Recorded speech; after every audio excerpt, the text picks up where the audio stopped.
Stocks took a sharp plunge yesterday for the second day in a row, with the Dow falling nearly 550 points. Now, according to Dow Jones data, that's the worst Thanksgiving week for the Dow and the S&P since 2011. And it's only Tuesday. At least it was only Tuesday. We're waiting to see what happens today. And the Dow is now actually, get this, negative for the year. Negative for the year. So it's actually negative in a year after Donald Trump's massive tax cuts that added $1 trillion to the national debt. Meanwhile, a recent piece in the New York Times argues that there is now a greater chance for upward mobility in China than in the United States. But according to our next guest, the American dream is not dead, but rather a myth that distracts from what he calls the American machine.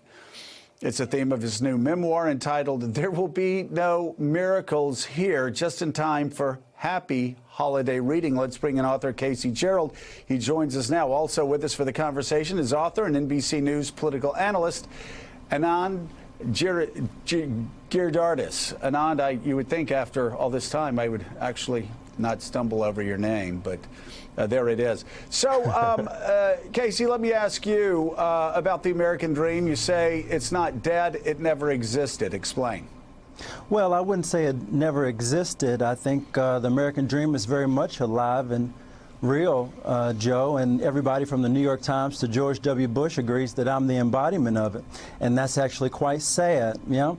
I mean, I've lived America from the very bottom to the very top. I was born in this little forgotten world of Oak Cliff, Texas, went off to Yale and played football and interned at Wall Street at Lehman Brothers in 2008. I was in D.C. in the early years of the Obama administration. I spent 3 years after going to Harvard Business School driving 40,000 miles across the country to rural Montana, Appalachia, Detroit, New Orleans. And what I found is that the American dream is real. It just happens to be a distraction. A distraction from the American machine. You take a kid like me, and it allows us to ignore the conveyor belt that takes most young people from neighborhoods like mine or neighborhoods like J.D. Vance's, for example, and sends them from nothing to nowhere while picking off the chosen few like me. You know? And I think what my book is trying to do is report back as objectively as possible on the reality of this country and the choices that we've made that lead to the reality that a kid in my neighborhood is expected to earn $21,000 a year, less than their parents were expected to earn. The 13 million children go to sleep hungry in this country. That 1 in 30 children don't have a stable place to sleep at all. I think this report out of China is less about the American dream. It's more about the American machine. China has made very practical choices to support their people, and we have not. You talk about the American machine. Define what you say the American machine is. Well, the American machine, I call it, as I say, this conveyor belt.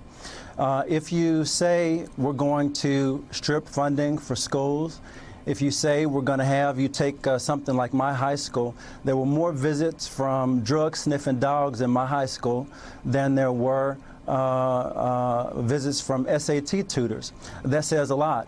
In my work with MBAs Across America, we spent time not just in places like my neighborhood, poor inner-city neighborhoods. We spent time in places like White Sulphur Springs, Montana, a town of 900 people, where one entrepreneur, Sarah Calhoun, was putting her life on the line to drive economic development in this rural community. Now, she got 1/1000th of the support that my classmates at Harvard Business School got. And so when Donald Trump says, one of the few things that he said that's true is that the system is rigged. And it's rigged for people that I went to school with at Yale and Harvard, and rigged against the people that I've worked with in Appalachia and Montana, and against the people I grew up with in Oak Cliff.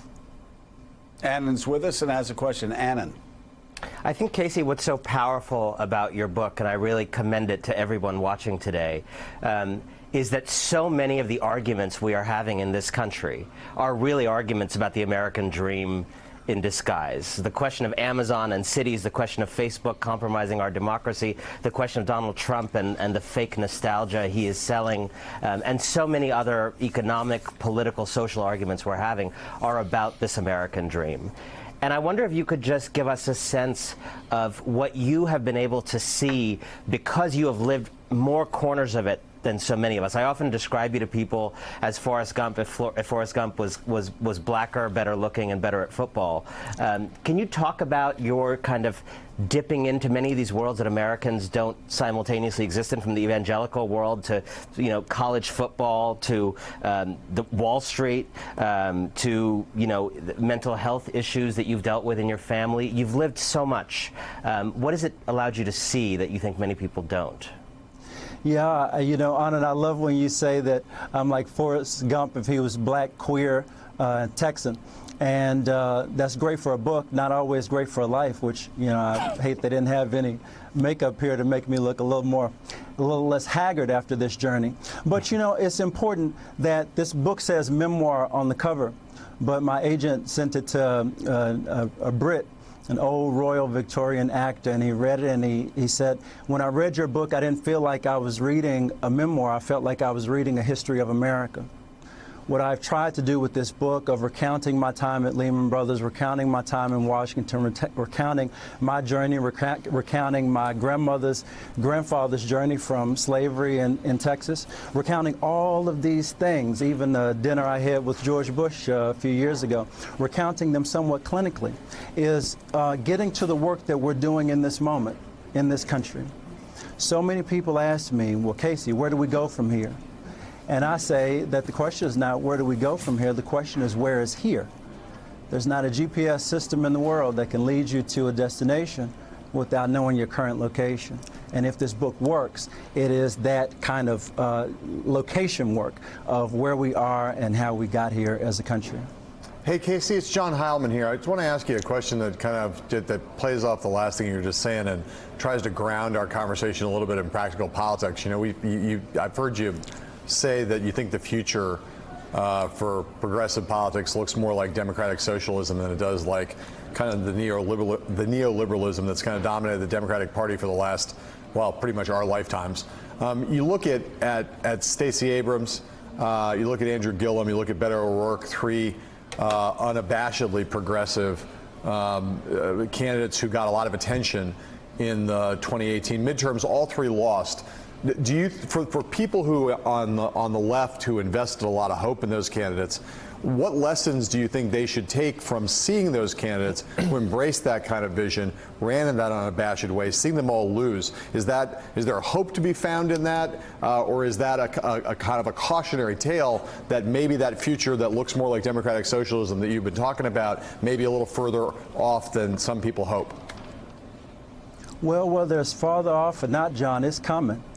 I say all the time, and I've been on the road traveling the country for the last 2 months and in conversations with so many people in my generation and the generation under, and I believe we're in the early days of a beautiful and dangerous revolution in this country. But that's going to be hard work. It took 50 years for William F. Buckley to go from the margins of American society to the epicenter of American and global power. Maybe it'll take that same time for those of us on our side. But I write in my book about a coup that my classmates and I led as freshmen at Yale on the football team. The team was really horrible. And we said, oh man, these guys suck. So we decided, 18, 19-year-old boys to stage a coup and take the team over. And it took us 6, 7, 8 months to replace those upperclassmen on that team, but we did it, and we wound up being the winningest class in a generation. I think we're in a similar moment politically as a generation and as a country. We're going to lose, obviously, but I think if the ideas are right and if the willingness to sacrifice is there, then I think that beautiful and dangerous revolution will look pretty good before too long. All right, Casey Gerald, thank you so much for being with us. The book is There Will Be No Miracles Here. We appreciate it. And 2 years ago, around this time, around Thanksgiving, you and I had a debate on whether the institutions would hold, how the American government would absorb the worst excesses of Donald Trump. We are now seeing the biggest electoral rout in terms of votes. 8.8 million votes, separating Democrats from Republicans in U.S. history. We're seeing conservative justices appointed by Donald Trump pushing back at him this week. And, of course, even liberal judges, as we expect, from the Ninth Circuit. I'm wondering, where do you think we are right now in terms of the institutions versus the worst instincts of Donald Trump? It's a great question. I mean, I think there's hard institutions and soft institutions. And I think probably the story of the last couple of years has been that our hard institutions, our courts, large parts of the civil service, et cetera, have shown themselves to be somewhat resilient. Not all of it, not ICE, not certain parts of this government, but large parts of this government have proven themselves to be resilient to the worst of Trump's instincts. The CIA came to the conclusion that it came to on Khashoggi and didn't change the conclusion to befit his barbaric statement, for example. However, I think a country like ours is also held together, perhaps even more, by soft institutions, by norms, by culture, by values. And I don't even think we fully understood that until Trump became president. And so now a statement like the kind that he delivered on Khashoggi is now normal in American life. Using profanity to describe lawmakers from a co-equal branch of government is normal in American life. Denigrating the press as an enemy of the people is now normal in American life. So there's a bunch of institutions that have held up, but I think there's a bunch of soft institutions that he has destroyed, perhaps irrevocably. And there will be leaders in American life going forward. There will be people running for office who now operate in the norm sphere that he ran. And my biggest fear is that the next time we get a Donald Trump in this country, it will be someone who can read. Yeah, the fact that this first test, and it has been a test to our constitutional republic in quite some time, as somebody pushing up against constitutional norms, has been, as we've said for some time, from somebody who is, when it comes to running the government, incompetent, ignorant, and a man who really doesn't care to learn how to make government work for him. But you are right. Whether you're talking about the courts, the intel community, the media, national media outlets, a lot of the institutions have held a firm line. But it's some of these norms, constitutional norms, cultural norms, the norms of just human decency that he has breached. And he and the Republican Party have paid a heavy, heavy price at the polls for that. Annan, thank you so much. Please come back as soon as you can. And we want to note that Annan's latest book, Winners Take All, and Casey Gerald's new book both appear on the New York Times list of most notable books of 2018. Thanks for checking out MSNBC on YouTube, and make sure you subscribe to stay up to date on the day's biggest stories. And you can click on any of the videos around us to watch more from Morning Joe and MSNBC. Thanks so much for watching.